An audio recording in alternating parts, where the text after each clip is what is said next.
Welcome. In this video, I'll show you how to generate responsive layouts in Stitch. Okay, so first up, you would need to provide a clear instruction at the initial prompt. As you can see here's my initial prompt. Okay, can you make a messaging app and use this wireframe, this one, as I've uploaded it, as a reference? If you can, make the design looks like the ones I uploaded.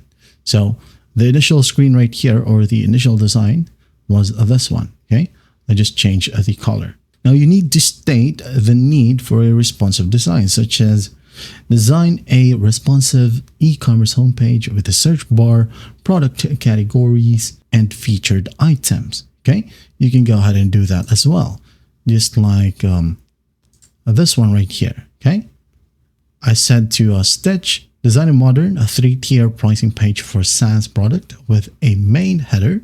Okay, feature list for each tier, a most popular highlight. I'm just going to go ahead and preview it right here for desktop. There you go.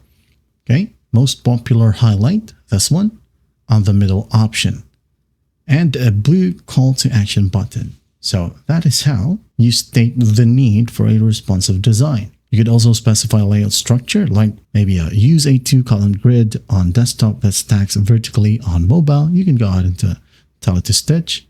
And also maybe implement a mobile-first design approach, or add in a prompt to maybe include a navigation bar that transforms into a hamburger menu on small screens. Now, if you want to add in some refinements, okay, or sometimes called iterate or iterative refinement, you can go ahead and add in, maybe make the card spacing tighter, adjust the layout for a table viewport, or ensure the images are flexible and resize automatically, depending on the device the user uses.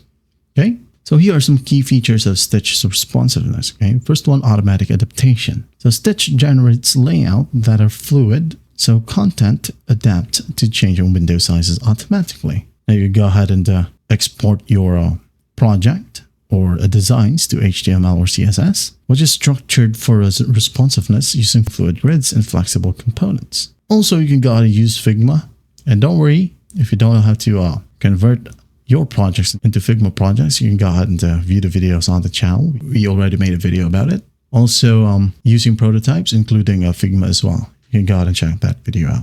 But that's basically it. Just provide detailed prompts and use iterative refinement to generate a responsive layout in Google Stitch. Okay, I hope this video helps, and I'll see you in the next one.